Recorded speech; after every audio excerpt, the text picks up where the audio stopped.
Resident Evil 4 is such a good little game. Yeah, I know, I'm really blowing your mind with that statement, but you ever wonder why it is? Now, there are a bunch of perspectives out there that go into detail about why people consider this game to be a masterpiece and how it revolutionized survival horror and how it's considered to be one of the best third-person shooters ever made, and yada yada yada yada yada. This video is going to be more of my own personal take as to why I find this game to be still really fun to play, despite it being nearly 2 decades old. Even with all its faults and cracks in the armor, I still find myself coming back to this game every year at least once, sometimes more than once, sometimes multiple times a year. It's just, there's something to the gameplay of this game that keeps pulling me back. So, without further ado, let's talk about Resident Evil 4's gameplay. Resident Evil 4. It's a third-person shooter, as we all know, but when you think third-person shooter, what do you usually think about? These days, probably something like cover-based shooting or waist-high walls, you know, you have to duck and poke out and do some blind firing, maybe some run and gunning, something like that, right? Resident Evil 4 isn't really like that. In fact, it's a lot more aggressive. You really want to be up in the enemy's faces, or at least surrounded by them, so that you can really get a feel for how much fun the combat can be. In fact, I go so far to say that it's similar to like third-person Doom. Like, it really is closer to Doom than it is, say, something like Uncharted. And one of the reasons for that, among many, is the gunplay. Oh my god, let me tell you, if you are a gun addict, if you are a gun fanatic, a gun enthusiast, you are going to want to play this game if you haven't already, because man, the gunplay in Resident Evil 4 is truly one of its best aspects. The way guns feel, the way they sound, the way they hit enemies, they're just such an impact to everything. Every gun, just every single shot, even like for weaker guns, just feels so weighty. And it's a good thing that it is, because you will be shooting a lot in this game.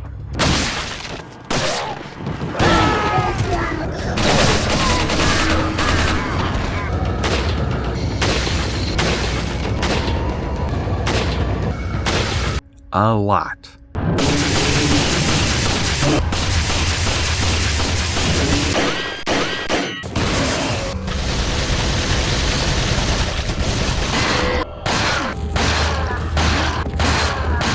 I mean, like a lot.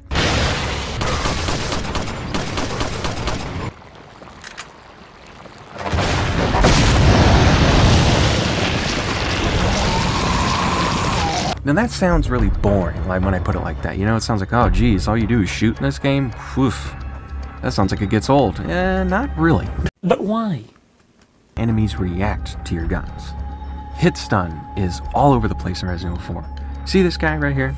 This is what the game calls a Ganado. This is a standard enemy type. You'll be fighting this kind of guy a lot in this game. And wherever you shoot this guy, anywhere on his body, he will take hit stun to it.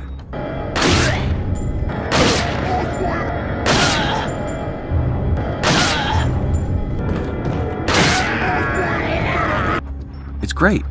Not only does this give feedback, direct feedback to the player that you are doing damage to this guy, that you actually hit him and it actually stopped him. It also gives you some player choice. You can just run past him as he's in a hit stun state and, you know, forget about him and just move on to the next thing. Or you can be a little more aggressive and decide to take this guy down.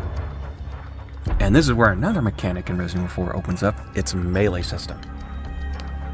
If you shoot a Ganado in the head or in the leg, you'll open the opportunity for a melee attack. For a head stun, Leon does a roundhouse kick, and for a leg stun, Leon does a sort of forward kick. The roundhouse kick has a wider range, meaning that you'll end up doing better crowd control, while the forward kick does more of like a forward push. When you encounter the Zealots and the Island Ganados, Leon changes his forward kick to a suplex, which only affects the one enemy that you do it on, but it does a lot of damage. Now that's a lot of damage! And it's extremely reliable to pull these melees off. You can always rely on a headshot or a leg stun to be able to set up a melee for the most part. There may be an odd occasion where you shoot a Ganado in the leg and he just kind of grabs his leg and there's no melee opportunity, but for the most part, you can expect a melee to happen. It's very reliable, very consistent too. And it's a good thing that it is, because there's many occasions where you'll be up in your eyeballs with Ganados. You're gonna want some crowd control options. Now, you can just pull out the shotgun and blow them away, but you may run out of shotgun ammo, especially if you're dealing with a mini-boss type enemy like Dr. Salvador or like a red-cloaked zealot. So you're gonna need another way to do crowd control, and this is where the melee system comes in handy. It gives you some much-needed breathing room, and due to how reliable it is, you can always depend on it to get you out of a jam. I'm good. I'll never let you down, but if I do, I'm going to make things all better. And if you really want to be an ammo conservationist, you can use these melee techs to your advantage and pull out your knife while the enemies are laying on the ground and just pick them off, slash them away. You can use the knife anytime you want, and you can slash anywhere you want. Hell, you can really be an ammo conservationist and not even use the guns to set up melees and just slash at someone's face and get a melee opportunity right there. There is a lot of player choice here. Personally, I find it a lot more fun to just shoot them and just combine the shooting with the meleeing, with the knifing. It's just a lot of fun. You know, it gets that dopamine going. And add on to that, you'd get rewarded for doing so. Most times when you kill an enemy, you get money or ammo as a drop, encouraging you to, guess what, spend more time shooting, or spend more money upgrading your guns so you can do even more shooting.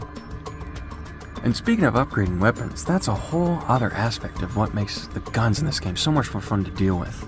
Just pistols alone, let's talk about just the pistols now. Each pistol in this game has its own unique use. For instance, the default starting handgun. Now, in previous Resident Evil games, you typically end up ditching the handgun about halfway through, maybe a little after, for the shotgun or grenade launcher or whatever the hell you have in your inventory, and you never really use it again that much. Not really the case in Resident Evil 4. The starting handgun in Resident Evil 4, while it is on the weaker side of things, its exclusive upgrade makes it much more capable of dishing out critical headshot. So if your playstyle is one where you tend to shoot enemies in the head a lot, this handgun is probably well suited to you. If you shoot them in the face, it'll hurt. But let's say you're not really a headshot enthusiast. Let's say you go more for body shots. Well, that's where the Red 9 could come in handy, because its exclusive upgrade allows it to be the pistol with the highest firepower in the game. And boy, does it pack a punch. Personally, it's my favorite pistol in the game, not only because of its firepower, but just the way it looks. I mean, it's a shame we don't really get guns that look like the Mauser C96 anymore, man. This gun is so iconic, they even used it for the blaster design in Star Wars. I mean, what else can you say about that, man? That's just great. It's great. It's gonna be great. That's gonna be great. It's gonna be great. That's gonna be great. But anyway, the Red 9 itself in Resident Evil 4 is a fun pistol to use. And while it doesn't have the highest capacity of the other pistols, it is a really handy pistol to use, especially if you're into doing body shots or leg shots, or if you just really like doing those suplexes and leg stuns. This is a good pistol. But let's say you just don't like having to fight these guys. You know, you just want to get through it. You want to speed run the game. Well, that may be where the Blacktail comes in handy. Blacktail has the highest firing rate capacity of the most pistols in the game, not including the Matilda, because it's a special weapon. So if you're just wanting to juke through these dudes, you may want like a mini machine gun with you, and that's essentially what the Blacktail is. High firing rate, high capacity, allowing you to just easily slip by and move on. But let's say you really like piercing ability, you know, if you do want to engage in enemies, let's say you want a pistol that allows you to shoot through multiple things. Well, that's where the Punisher comes in handy. Punisher has a piercing capability that allows it to not only shoot through enemies, but also shoot through shields. So if you don't have a shotgun on hand or something like that, or you just out of ammo for another weapon, the Punisher could come in clutch for those instances. So you see, depending on your playstyle, one of these pistols could really help you out. It could really suit you and combo well with the way you play.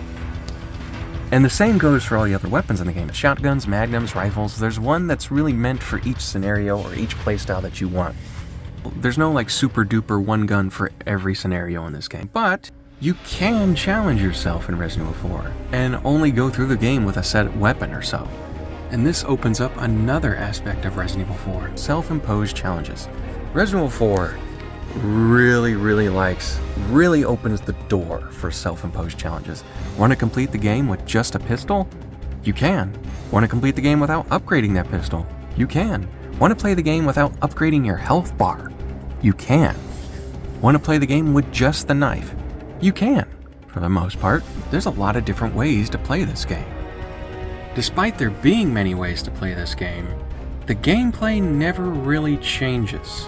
There's never a segment where Leon is suddenly forced to stealth around some walls and hide from a monster, and if he gets caught, he gets an instant game over. nor do the gameplay mechanics shift to where you now have to spend your time countering enemy attacks in order to open them up to future attacks. Nor are there any walkie-talkie segments where you are forced to just move your character extremely slowly through an area where you can't do anything else. No.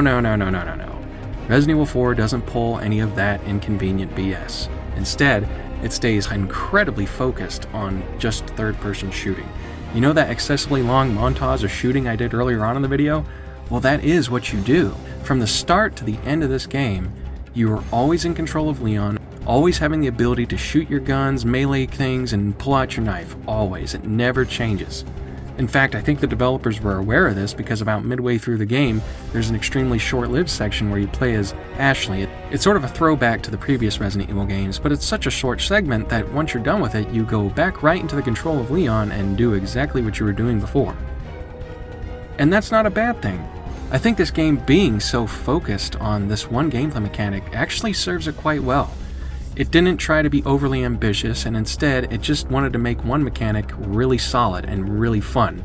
Just the aiming alone in this game is incredibly consistent and reliable. Sure, Leon is a bit shaky, but wherever your red dot is, that's where your bullet's gonna go. And that's the same for all the other aspects of the shooting in this game.